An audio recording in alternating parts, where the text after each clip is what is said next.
एक आदमी जंगल से गुजर रहा था, उसे एक बढ़िया सा पत्थर नजर आया। इच्छा हुई कि क्यों ना इस पत्थर को उठाकर इसकी मूर्ति बनाई जाए। तो उसने छेनी निकाली, हथौड़ी निकाली और मूर्ति बनाना स्टार्ट कर दिया। अभी हथौड़ी के 4 चोट मारे ही थे कि वो पत्थर टूट गया। मूर्तिकार ने कहा कि यह मूर्ति बनने के लायक पत्थर नहीं है, ये तो टूट गया। उस पत्थर को वहीं छोड़ा, आगे चला तो एक बढ़िया सा पत्थर और नजर आया। मूर्तिकार को लगा कि ये पत्थर बढ़िया है, उसका मन लगा, पत्थर के पास बैठा और छेनी हथौड़ों से उसने छिलाई शुरू की। बढ़िया सी मूर्ति तैयार हो गई। मूर्ति वहीं छोड़कर वो आदमी चला गया गांव के लोगों ने कहा हमने मंदिर बनाया है, मूर्ति लाना है। उसने कहा हमने अभी जंगल में छोड़ी है, आप देख लो, पसंद आए तो ले आओ। गांव के लोगों ने देखा तो बढ़िया मूर्ति थी, पसंद आई, लाके विराजमान किया। पंडित जी ने प्राण प्रतिष्ठा कराई, लो भगवान बन गए।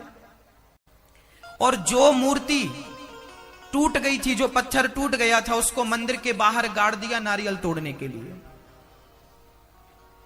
एक पत्थर वो था जो भगवान बना बैठा था, जिसके चरणों में लोग मत्था टेक रहे थे, और एक पत्थर वो था जिसके ऊपर नारियल तोड़ रहे थे।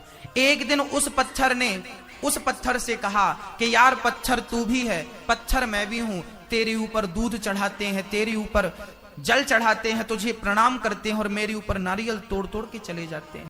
तब उस पत्थर ने कहा यार मूर्तिकार ने तो तुझे भी उठाया था मूर्ति बनाने के लिए, पर तू छेनी की चोट खाते ही, हथौड़े की चोट खाते ही टूट गया, तू टूट गया था, इसलिए तू आज बाहर बैठा है, तू कंकड़ बन गया। और मैं उस छेनी हथौड़े की हर चोट को सहता गया, सहता गया, सहता गया, आज भगवान बन करके बैठा हूं। पत्थर भी भगवान तब बनता है जब वो सहन करता है। क्या सहन करता है? छेनी और हथौड़ों की चोट सहन करता है। याद रखना मेरी मां, राम ने 14 साल का वनवास सहन ना किया होता, वनवास का वो कष्ट सहन ना किया होता, तो राम को आज कोई भगवान कहता क्या? 14 साल के उस कष्ट ने राम को भगवान बना दिया है। इसलिए मैं आपसे निवेदन करता हूं कि जितनी सहनशीलता उस पत्थर के भीतर होती है, हमारे अंदर भी सहनशीलता होगी तो हम पूजे जाएंगे।